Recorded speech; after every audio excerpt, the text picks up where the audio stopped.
हे देखा हमरा से मुंह मत लगावा ना तहेजे पटक पटक के मारे आ देख ले तहरा भाई बाप के कितना औकात बा। आगे तो हमारे भैया बापा के ओल्हन दमी केसिया पकड़ के मारबो हमरे सैया के कमा खाई आ उल्टे बोलबो करही तनी होश में रही। ए मोटुआ के पापा देख ला अगर आज बंटवारा ना होई त हम नैहर चल जाए। ठीक है आज क्लियरे कर दियो रोज रोज के टेंशने खत्म हो जीते।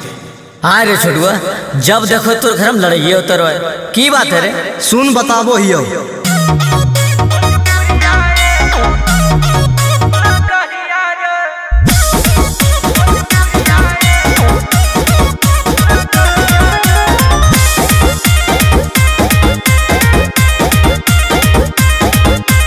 दू गो है भाऊ जाई हमारा दोनों है झगड़िया रे। दू गो है भाऊ जाई हमारा दोनों है झगड़िया रे। एगो है भोजपुरिया एगो खाटी मगहिया रे। एगो है भोजपुरिया एगो खाटी मगहिया रे। भाई बोल हो की रे बड़ी दिलदार होशियार है दोनों भैया रे।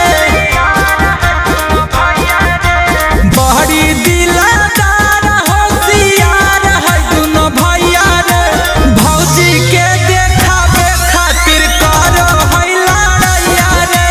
भौजी के देखावे खातिर करो है लड़ैया रे। अरे ये बंटवारा ना है खाली देखावा है तो देख ले जो ने। ए गुंजन ई धन खेता जे तू कठवा हो ई तो ले ले और रोडवा पर वाला जे उ चर कठवा हो उ हमरा दे दे। आ सुन भईवा ई कारी गैया हम नहीं लेबो। हाँ ई तो रख ले आ एकर बदले में हमरा नैका ट्रैक्टरवा दे दे। हाँ अच्छा तो मोटरसाइकिलवा के की होते? आए हो भईवा ई मोटरसाइकिलवा में हिस्सा मांगो ही। अरे ई तो हमरा दहेज में मिल रहे हो। आए भैया दहेजवा तो जौरहिये में मिल लो है। शादियों तो जौरहिये में होलो हो एकर मतलब तो भौजियों में हिस्सा नहीं। एक बात सुन ले गुंजन हर बात के छिलमी तो बंटवारा नहीं होता। हाँ आए भैया तो कहो कि हर बात के हम छिलो ये तो छोटका भैया मनवा के बारे में कबो सोच लो वो खाली बैला लेता है। अरे होश में बात कर तू होश में बात करा। ए भैया भौजी दो चल गलो खेत। आए ए भैया लाबाब खैने माथा खराब हो गई मेहरारू लोग के चक्कर में।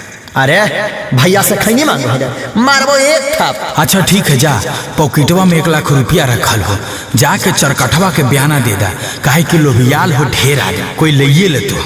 ठीक हो जाइए। ए जी हमरा साफ साफ बताई आज बंटवारा काहे ना भइल। सुन बताबो यो कारी गैया देख के मांगो है नैका ट्रैक्टरवा के। कारी गैया देख के मांगो है नैका ट्रैक्टरवा के। तो ही बोले कैसे करिए भैया से बंटवारवा के। तो ही बोले कैसे करिए भैया से बंटवारवा के।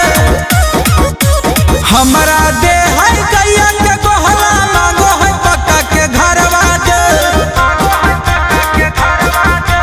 हमरा दे है गैया के गोहला मांगो है पक्का के घरवा दे। तो ही बोले कैसे करियो भैया से बंटवारवा दे। तो ही बोले कैसे करियो भैया से बंटवारवा दे। अब तू ही बताओ कि साथे रहला में फायदा है कि बाटला में? अजी ठीके कहनी जी साथे रहला में फायदा बा। तो सुन आज दिन के बाद कहियो लड़ाई झगड़ा मत करिए और कबो बंटवारा के नाम नहीं लिए। ठीक बा जी कब्बो ना लड़ब अब मिलजुल के रहब। हाँ परिवार के बिना सारा धन संपत्ति बेकार है। परिवार ही सबसे बड़ी संपत्ति है।